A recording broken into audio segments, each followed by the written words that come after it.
دا پیغمبر دی صلی الله علیه وسلم د دې پیغمبر په وجه باندې د دې پیغمبر په توفیل باندې د دې پیغمبر په سبب باندې هغه دې زمون امت الله فضیلت ورک الله ورته کنتم خیر امه اخرجت للناس تاسو غره امت د خلکو د فائدې لپاره ایستلې شوی دا ډېر عجیب واقع ده بلکې کله چې بیا بر لاړم او سدرۃ المنتهى نه بر لاړم او جنت ولیدو جهنم ولیدو واپس کله راتلم واپس د موسی علیه السلام قال بیا راغلم کله چې رالم نو ما د ویل چې څنګه چلې بر تلې مې ویل الله سره ملاقات شو او نو الله رب العالمین خود سے ذات د سوګ چې خواله لاړ شي نو تحفه ول ورکی دا پکار د چې سوګ د چا خواله راشي نو تحفه دی ول ورکی نو تحفه سروس پینو دنه یو بلپین دی ول ورکی کنه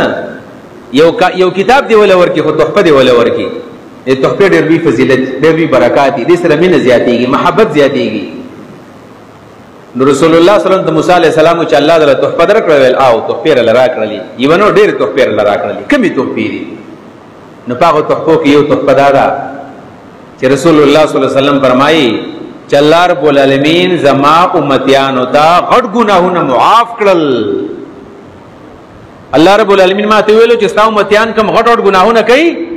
نو دا وته ما معاف کړل څه مطلب دا وته ما معاف کړل دوه مطلب دي دوه معنی یو مطلب دا دی چې څومره غټو نه غټو ګناه وکي د ټول غټو نه غټو ګناه وکړل وراره او الله ته ودرته یا الله غلطی مې وکړه یا خالق کمزور یم شیطان ربانی مسلط شو نفس نه مجبور شوم الله ته می خالق الله زه خو کمزور یم الله غلطی را نشوي دا زما ستاسو محبت ته ستاسو مینه ده شیطان دوک کړل ما نفس خو ولما نو الله رب العالمین فرمایي دا زما قوم و دی باندې دشمنی وسره نه کومه بغض وسره نه کومه مخکې به چې کله یو کس ګناه وکړل پیغمبر ته ویل چې الله ته وایا چې الله ما ته ګناه معاف کړي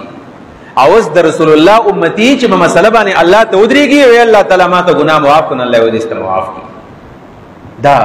د رسول الله صلی الله علیه وسلم امتیان یمنګا دا خیګړه د الله زمون سره ده کړه او دویم نمبر مطلب ادا دی چې بل فرض یو ګناګار نه ګناګار انسان د ایمان سره لال شي د الله تعالی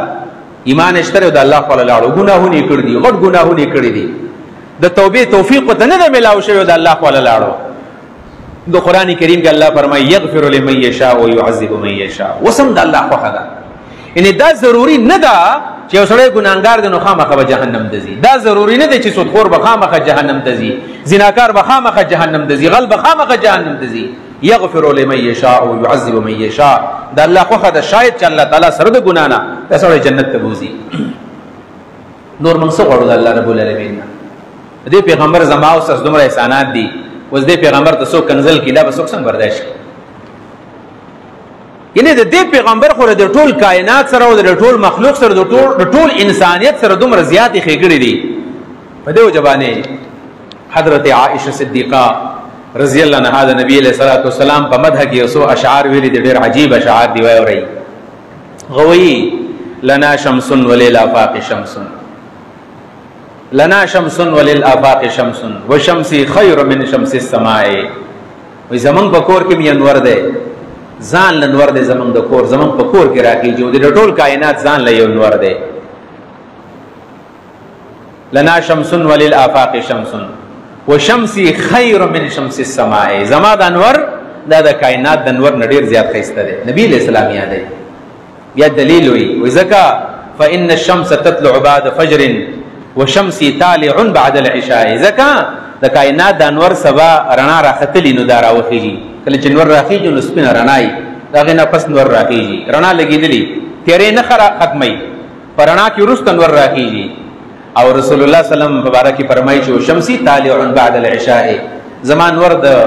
ماسودن نفس نو وخت راخیږي پته کو تورې تیرو کې راخیږي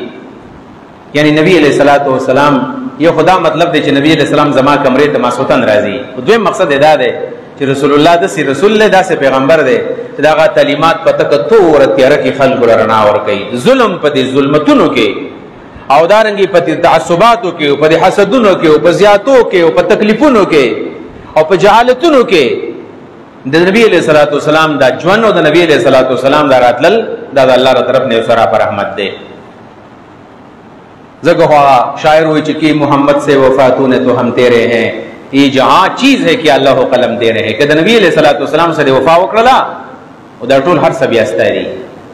ये जहाँ चीज है कि अल्लाह कलम तेरे है दा दुनिया ला शेर है लहो कलम भी यास्तारी लहो कलम मस्तारी हो तखपल से होगा چې ځان د الله او د الله د رسول تابعدار جوړ کړه. د پیغمبر علیه الصلاۃ والسلام سره حقيقي معنی کې څه وکا؟ عشق سره وکا، محبت سره وکا، ځان غلام جوړ کا. من ال د نبی علیہ السلام په ذات باندې اعتراض کو چې من ځان د رسول الله غلامان نه دي جوړ کړی، د رسول الله غلامان به ځان جوړو چې من ځان ته غلامان وای، من آزاد نه یو. من د نبی علیہ الصلوۃ والسلام د محبت پړې زماوسته په مړی کې پروت دی، د رسول الله د اتباع پړې به ماو ته خپل مړی ته اچون ال به ماو ته بیا صحیح امتیانی چې من د خپل خودي من د نبی علیہ السلام د تعلیمات او تابع جوړو. هغه شاعر چې وایي چې خودی کو کر بلند اتنا کہ ہر تقدیر سے پہلے خدا بندے سے خود پوچھے بتا تیری رضا کیا ہے. د خپل خودي دبر اوچته کا خودی کو کر بلند اتنا کہ ہر تقدیر سے پہلے چې ستاره تقدیر نمخ کې به الله ستانه تفوس کوي چې بتا تیری رضا کیا ہے. تغواړه چې ستاره رضا سره چې دغه مطابق تعالی تقدیر جوړ